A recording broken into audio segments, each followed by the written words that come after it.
Winning two national championships back to back was probably one of the most exciting experiences that I've ever had. I've worked really hard to get to that point. So many people have helped me. It was a lot of hard work, and for it to finally pay off was an amazing feeling.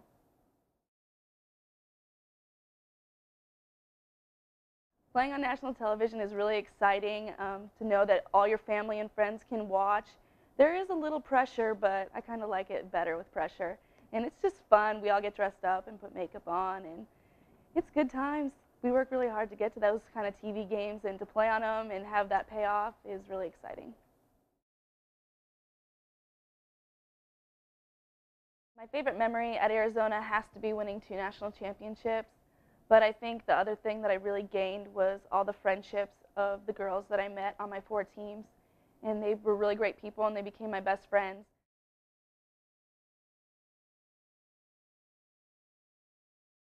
A typical day for me when I was playing for Arizona was waking up at 5 or 6 in the morning to either run or lift, getting a workout in, and then we would go to class, take notes, listen to the teachers, and then for me personally, I needed a quick nap before practice because it's a really tiring day. And then we had a couple-hour practice where we worked really hard, and then study hall, getting all your homework done, and then going to bed and doing it all again the next day. I'm a very competitive person. I grew up that way. My parents always told me to be the best and work hard so I can be, and that's how I grew up. I always wanted to be the best one at whatever I did, so I would do whatever it took to get that way. I started playing softball really young, 6 or 7, and my dad actually taught me how. He took me outside, and we were going to use a batting tee, and I was going to hit, and he told me, Kristie, keep your eye on the ball. So, of course, I picked up the ball off the tee and stuck it to my eye just to do what he said. But obviously that's not what he meant. But I learned the lesson. I think one of my favorite memories growing up playing softball was going away to all the tournaments and always having something to do on the weekend and friends to do it with.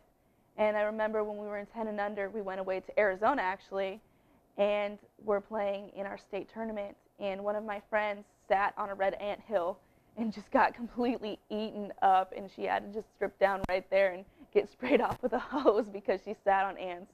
We learned our lesson that day that you got to pay attention to where you're sitting.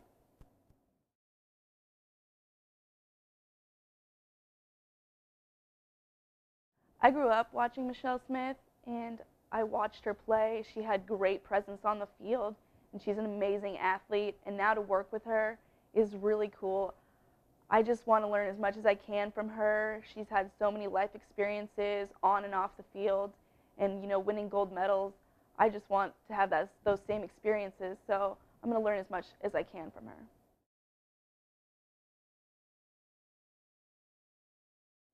Growing up, I really didn't think about where I wanted to go to college. That wasn't as important to me as making sure that I got a scholarship somewhere and getting my college education paid for. I actually made a deal with my dad when I was growing up that if I got a scholarship, he had to buy me a car. Little did he know that I was going to hold him to that, so that's what we did. But I just really wanted to go somewhere and play. That was what it was important to me. And the opportunity came for here, and I took it right away because they're such a great school and they have great credentials and a great coach. So I didn't actually think about it prior, but I just knew I wanted to go somewhere and play.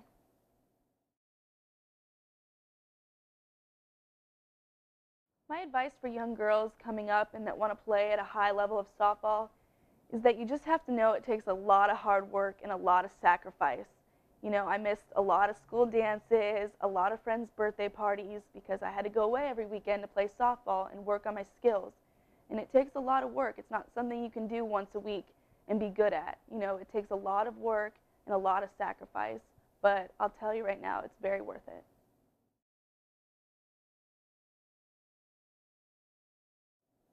Since softball's my number one passion, I would have to say that my number two would have to be sleeping. I love to sleep, but I also really like spending time with my family and friends and making sure that I keep up with all the people that have been there for me in my life.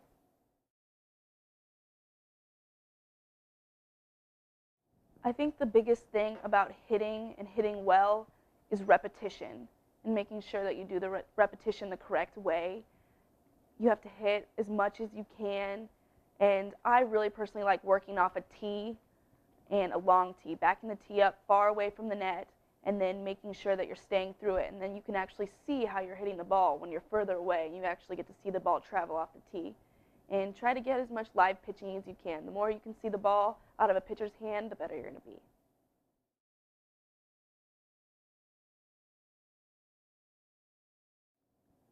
On average, during a summer, I would probably hit every single day for an hour. And whenever you have practice, of course, with your team, that's going to be another 3-hour event.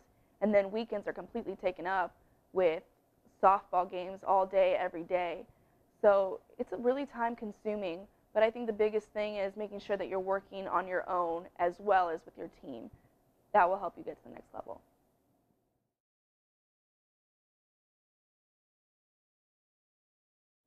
Softball's taught me a lot about life. I think one of the biggest things that I've learned is how to deal with failure.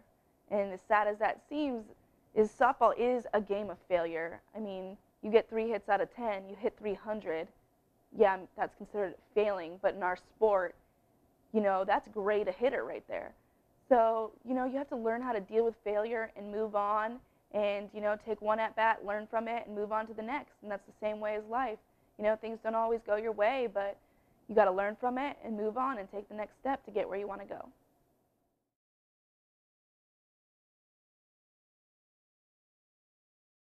I think my mom gets more nervous just because she's really soft-hearted and she's really sweet and she really wants me to succeed all the time.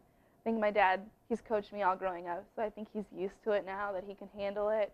But I think they both worry a little bit, but I definitely think my mom gets more nervous.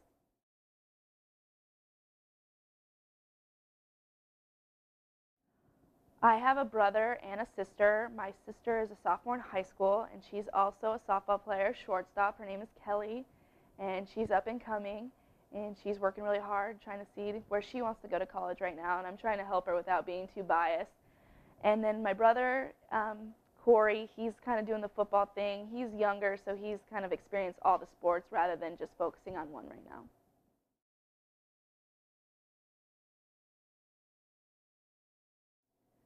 Playing for a coaching legend like Coach Candrea was really exciting for me. He's one main reason that I came to Arizona. He's had so much success. He took a program and completely made it into what it is. And he's coached the Olympic team, and he's had a lot of experience in a lot of places. And I think he's taught me a lot about the game as a whole, really about the mental game, and he was really amazing. I think he's the best public speaker that I know, and he is very influential on our entire team.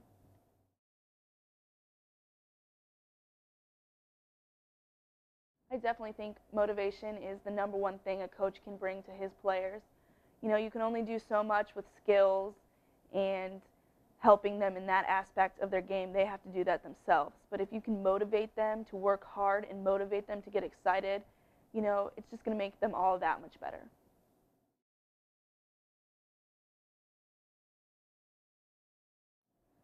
At practice, every day is a struggle. He pushes us to our limits every time. And you know that there are so many great girls on the team that if you're not going to do your job, somebody's ready to do it for you. And I think that's the greatest part is that we push each other. We're all very competitive people, and we work really hard every day and push each other so we get that much better.